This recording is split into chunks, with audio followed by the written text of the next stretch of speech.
My name is Markus, so I'm here now for 2.5 years, around the same time when I bought the property. So I'm originally from Austria, came around here to backpack around and got stuck. And here I am.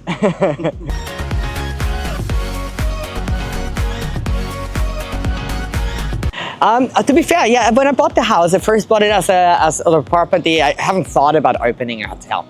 So at that moment, I was more focusing on having like a little holiday house, like right in front of the waves to be able to surf. And yeah, throughout the process, the first week of renovation, I was like, oh, it's kind of a big property and there are the rooms, so why not just going online on the Hostel world or on the other platforms like Booking, Airbnb, and see how people are gonna react on it. At that moment, I did not have a lot of experience or no experience at all in tourism. So it kind of then happened, you know, it's like day number one, I went online. I'm a bit outside of El Tunco, like only 5 minutes, which does not make a difference. It's actually kind of positive because people want to chill a little bit outside from the loud music. So, but at that moment I was like, I'm outside, you know, there's not gonna be so many people coming. When it was like number one, I was like fully booked. And then I had to provide. And then I just thought back of the time when I was backpacking.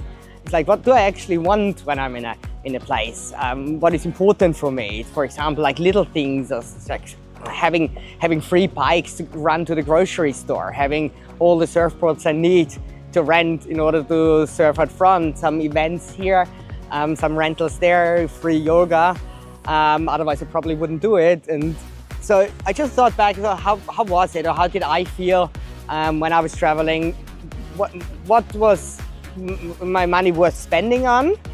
So I thought, okay, this one, obviously rentals not free then, but I was like, I would never pay for yoga, example. So I was like, okay, or for a bike to go to the grocery store. So I was like trying to offer those for free to the guests, and I can see the feedback from the guests. They really appreciate that. And I think that was one of these big reasons why the place got really successful, as well as the whole setup. Because I always liked going to hostels, but they were sometimes like really worn down. And I didn't understand it, because it's like, it's not too hard, you know, keeping a place maintained if you're like really picky from the moment. And I try to keep that up for that place. And everyone loves it. So they love it. It's like, you know, kind of looks like a little bit like a resort style of thingy, but it's still a hostel.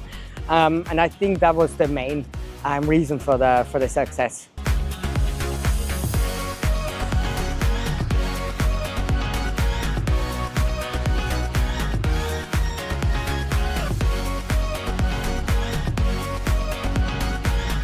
So when I booked this real estate tour, this was more like I have not thought that I'm actually going to end up with a property. I was just like, want to see, I was already seeing how everything is rising up. So I was like, just let's see how the market is as well. And that was like actually very, I think it just got on the market at that time. And I'm super lucky that I was one of the first ones. And I can remember coming here and immediately the location is unique, because I was like, the property is set right in the waves of Playa Conchalio. It's like if I turn around, the waves are like right out front. I hop down from my wall into the waves. I have Cocal 5 walking minutes or 5 minutes by motorbike. I'm in El Tunco or in Sosal, and the same to Punta Roca and La Libertad. So location wise, it was amazing. And then having like a beachfront place as well, that was like the top. So I did not have to think a lot, because having your own beachfront place in front of a wave, this is worldwide already very unique. So I just had to take the opportunity, and I didn't even think and say like yes immediately. I didn't even have to oversleep that.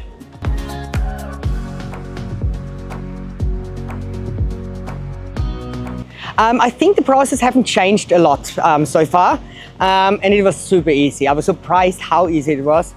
Because I can remember when I bought it, it was actually a funny story. So we did the real estate tour, and we found the place, and it was like around 3 o'clock.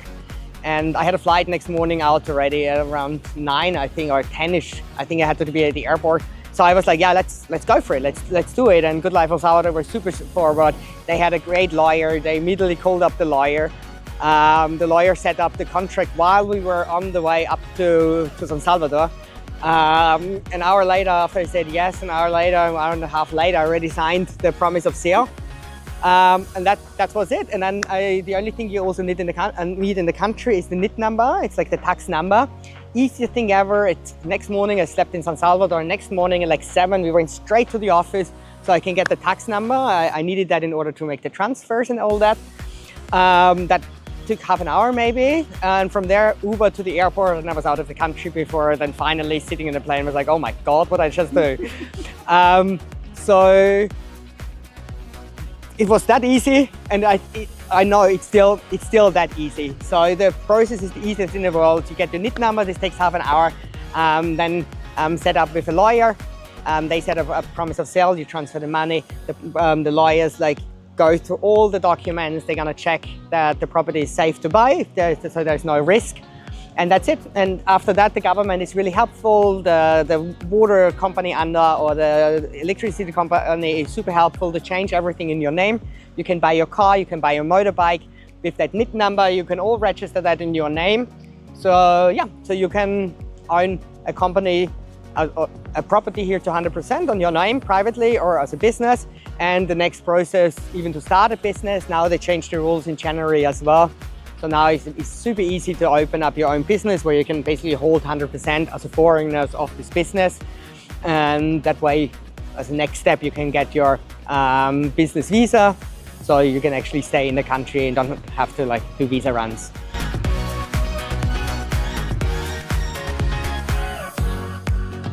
The reputation.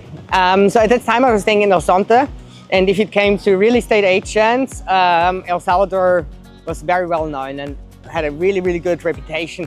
And at that moment, I also asked, I don't just need a real estate agent, I need someone who, you know, explains me the country, show me the right spots, tells me how everything's work, and in the future, if I need then help with anything, because I didn't know anything, I need them as well in order to, you know, just to lead me on the right path. And yeah, it was a good decision. Because like I said, they were helpful from the moment. They have everyone on speed dial, whatever you need, from lawyers to the addresses you need to go to get your NIT numbers. They have all that, and as well they have tons of experiences. I don't even know how many properties they already sold. So for that reason, they know their shit, and that's why they had this amazing reputation, and that's also why I chose Goodlife El Salvador then.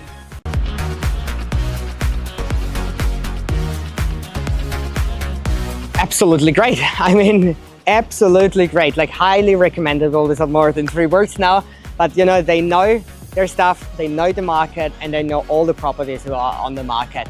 So yeah, you're definitely not doing anything wrong choosing Goodlife El Salvador as help.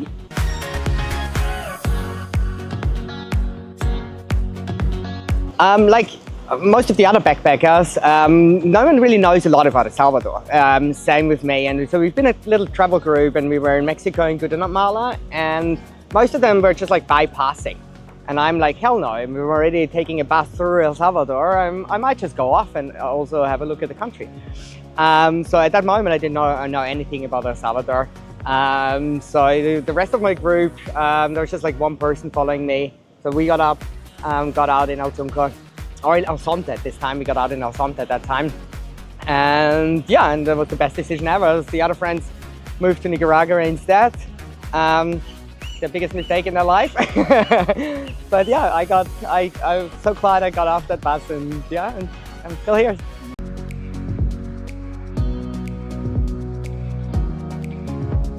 So the first thing was like the friendliness of the people. It's like when you get off the airport, normally in other countries, in touristy countries, you expect like people like taxi, taxi, taxi.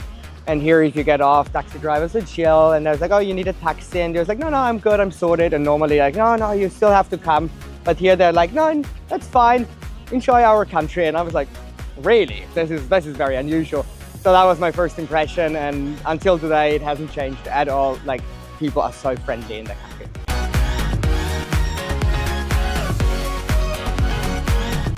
At that moment, you know, I didn't know anything about El Salvador, and then slowly within the first couple of days, I realized how that country is growing, like by the friendliness of the people, by the upcoming rise of the tourism. Everyone was already here, was just talking so good about the country.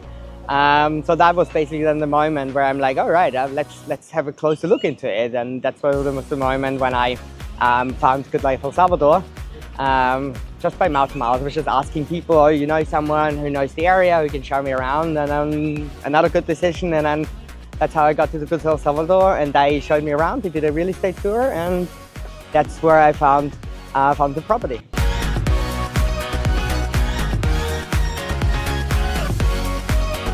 That was a really spontaneous thing then. This was happened super quick. I went on the tour, and a day later we found the property, and I bought it. And then I haven't told any of my friends and none of my family at that moment, because I just thought I was just gonna look around.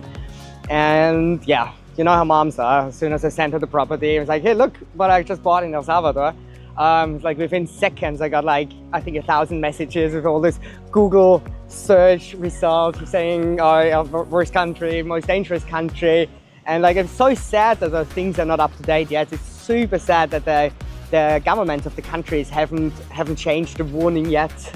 They still consider this as I think some countries even put it as the most dangerous one from the rating, and it's the whole opposite. It's like, oh, I've never been in a country which is like so safe. I explained my mom and my family everything, and now they're super happy with me. But of course, they were very worried at the beginning. So yeah, I really hope that this finally going to change on an international scale, that the countries accept and acknowledge that how safe El Salvador actually is, and you know, even more promote to go traveling here.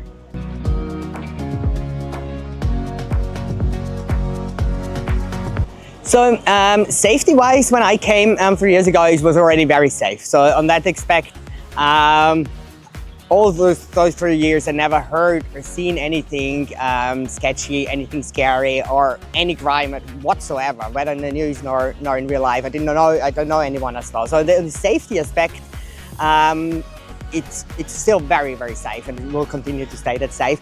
In regard to the rest, the country is improving. It's just like the infrastructure projects they're doing, the shopping malls, so like the possibilities of go shopping, like now in Surf City, you have from super selector, even warehouses, food places, there's like everything around already. Now they're working currently on the 4-lane highway all the way through a little bit of the Libertad. That's going to be a game changer. It just keeps on growing. I can see as well as like tourism now every year, more or less, that's what I feel, almost doubles now. So yeah, the country is amazing. It's really uprising.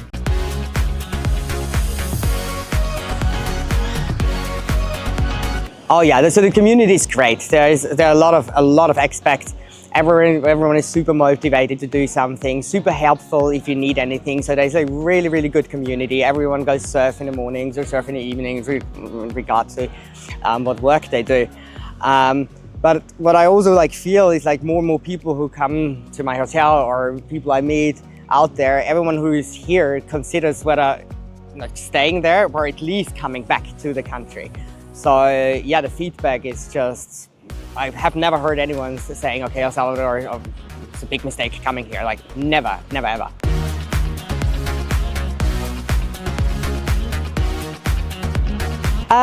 So yeah, there's like always like two aspects. There's like the tourist aspect, and as well the business aspect. So on the tourist aspect, to adapt to it, it's great. You know, there's the energy, there's laughing, there's great food, there's dancing. You know, there's just a lot of energy in the culture. So this is amazing. Super easy to adapt to. On the business scale, of course, I wouldn't say there are challenges, but you definitely have to be more aware of that. Everything is a bit more chill. It's not like in the Western world where everything has to be like on time already by yesterday. Here, everything is a little bit more slow. It's not like so capitalistic, money focused as we know it back home. It's nothing negative. It just means that if you order something by 9 o'clock, just expect to have it maybe at like 9:30 or 10, or maybe in the afternoon. If you know that, it's amazing. And you can easily deal with that. Obviously, at the beginning, if you expect, you know, if you build something back home, and you expect the material and you prepare the workers, you expect everything to be here. Now, obviously, I know that just need another second phone call to make sure it really comes in time. But those are little things and actually not really affecting the whole process, and very easy as well to adapt. But as well, this is the reason why I'm here. It's not like, I'm not complaining about this, because this is actually what I like about the country, about the culture, that everything is not like so straightforward and so like so over-focused, because everything is a bit more chill. So this is actually the reason why one of the reasons why I got stuck there. So this is not, I can't complain about this at all. It's just very easy to adapt to if you know how things could work here.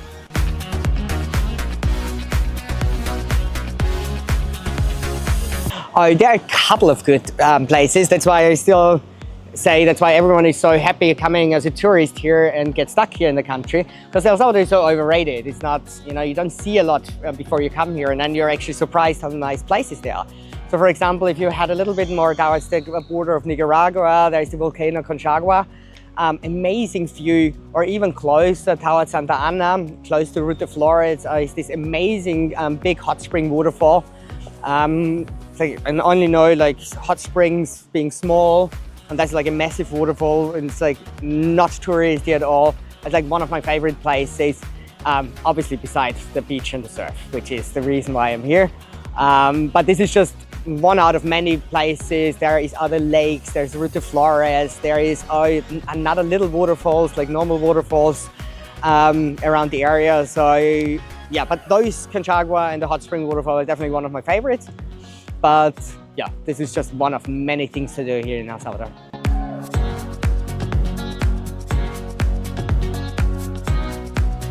Don't be afraid of anything. Don't overthink it. If I would have thought where I'm now and have thought that through at the beginning, I would have probably burned out.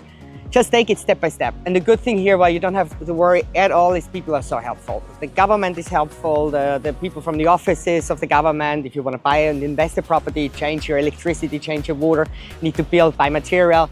Everyone is patient, everyone is helpful, everyone wants you to come to the country, are super, super helpful. And I did come with almost no Spanish skills, not a lot of experience about knowledge about the culture, no knowledge about construction in that intense of building a hotel. And I just did it step by step. I just figured it out on the road, and I didn't get screwed over by people. There was no bad experiences whatsoever. So just don't overthink it. It is safe. People are super helpful. Nothing can happen, and all the other little things, just progress. Things gonna just take it step by step. So it's like the way the things come up, you're gonna solve it, because everyone knows everyone. El Salvador is small, so everyone can help out. Just don't be afraid of asking for help. Oh, chicken double cheese. Always go for double cheese. I love that cheese and those pupusas. Okay, man. Thank you very much. Thank you.